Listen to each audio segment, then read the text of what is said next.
يلا يا ضحى، هنعمل تقويم ولا لا يا ضحى؟ هفكر. هتفكري بعد اللي شفتيه؟ ده انا كنت حاسه بايه؟ كنت هموت. ليه يا شيخه بعد الشر عليكي؟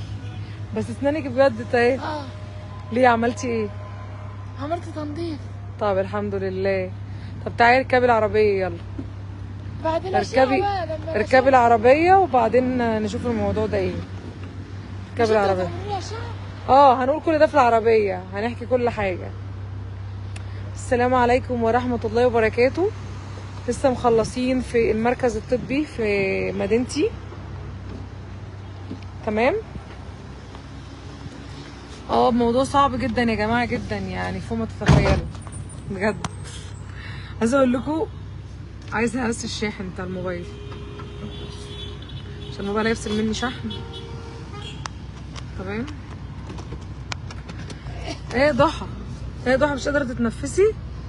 تعبتي؟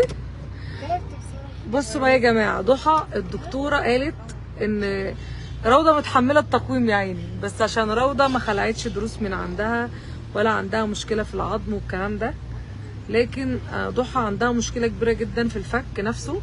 فالدكتوره قالت في حلين، يا اما عمليه جراحيه في الفك، يا اما نشيل 4 ضروس، ضرسين فوق ضرسين تحت، وهنركب 4 مسامير وقصه كبيره عشان السنان دي تطلع لفوق والفك يدخل لجوه وحاجات كتير كده. فضحى قالت لا انا خايفه وقلقانه ومش عايزه اعمل. فقالت ايه، هتعمل تنظيف بس. فاحنا عملنا لها التنظيف، ولو هي وافقت ان هي تعمل تقويم يبقى هنعمل لها اشعه. الدكتوره كتبت لها على الاشعه. انت يا ضحى ايه، هتعملي تقويم ولا لا؟ تعالي قربي عليا كده. انت رايك ايه؟ انا مش رايك، عايزه تيجي تقولي انت خلعتي لي اسناني، خلعتي لي ضروسي. انا ما اقدرش اقول لك بصراحه. اقول لك بلاش احسن. بصراحه انا ما اعرفش يعني الموضوع هيبقى نظامه ايه. كده حلو قوي. تمام. تعالي قربي عليا كده، تستخبي ليه؟ هاتي الشنطه كده وتعالي شويه. تعالي كده جنبي كده، كلمي الناس وقولي لهم كده احساسك ايه، ووصفي. احساسك ايه؟ انت كده اموره اصلا يا ضحى والله. شكرا.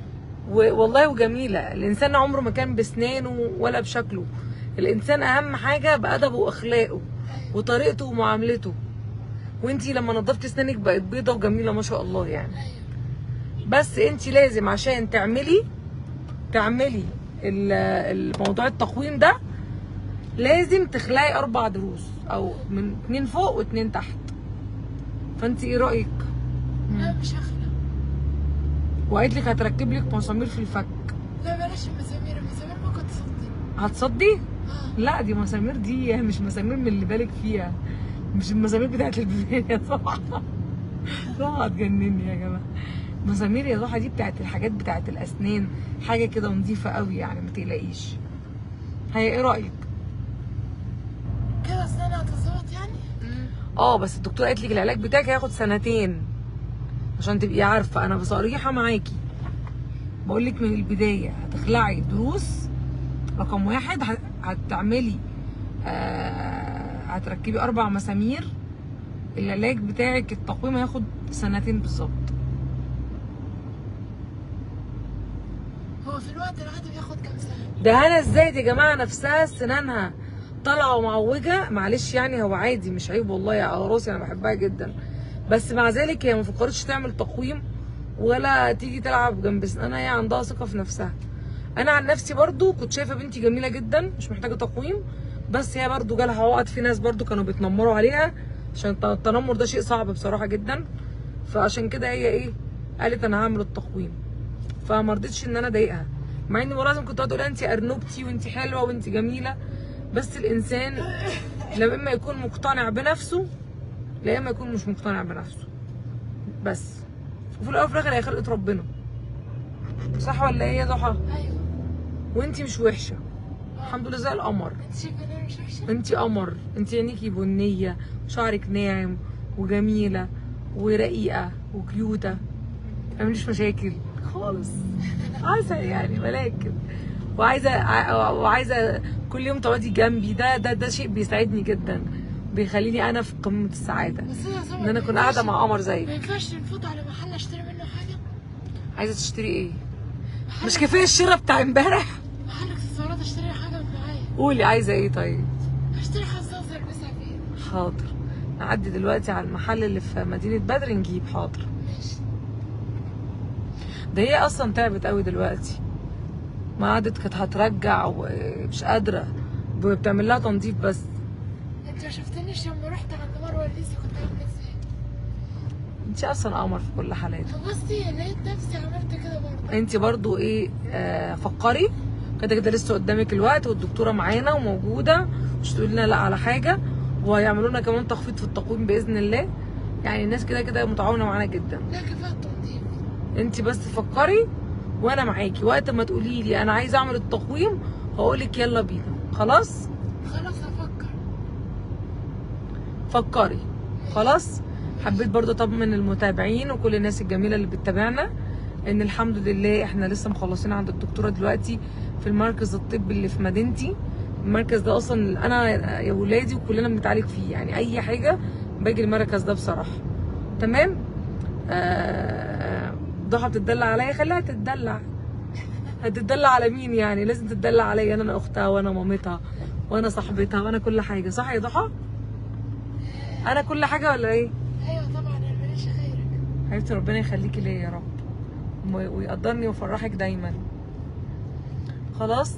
ربنا ان شاء الله يقدرني باذن الله وافرح ضحى واعمل لها الحاجه اللي هي تكون راضيه عنها، مش اللي الناس راضيه عنها، لان هي هتفرق معاها. لان هي ممكن لو انا اجبرتها تعمل ده هتقول لي انت خلعتي لي دروسي وانت فانا سايباها بمزاجها.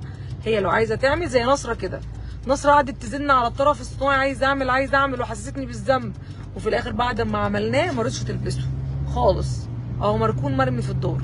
فانا بس عايزه اعرفكم يا جماعه ان كل واحد بيحب يعمل الحاجه اللي بيرتاح فيها، مش الناس هم عايزينها يعملها. يعني زي مثلا انا لما لبست الخمار في ناس كتير جدا قعدوا يقولوا لي ده وحش عليكي وكذا كذا، بس انا مقتنعه بيه جدا فما بيهمنيش كلام الناس. المهم ان الانسان يعمل الشيء اللي هو مقتنع بيه. صح يا ضحى؟ ايوه. الحاجه اللي انت مقتنعه بيها وحابه تعمليها هي دي اللي انا هعملها لك. صح. بس لما لبستي الخمار ادتني خطوه ان انا البسه انا كمان. برافو عليكي، ربنا يبارك لك يا حبيبتي يا رب. لسه ما عملتش التقويم، هي عملت التنظيف بس النهارده. بس انا متضايقه قوي يا استاذه سمر. تعالي قربي عليا، متضايقه ليه؟ انا تيجي متضايقه قوي لما بتسيبيني في الدار لوحدي بعد نزل. برضو. بصراحه معلش ربنا يقدرني وابقى بات معاكم، شكلي بعد كده ابقى بايته معاكم في الدور.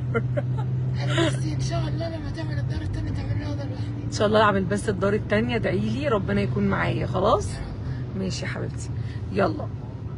ونفسي في حاجه. نفسي تاخديني عندك زياره في يوم كده. انا اتفقت معاكم ان انا هاخدك انت وجليله يوم عندي باذن الله. ماشي. خلاص ماشي. ان شاء الله يا حبيبتي.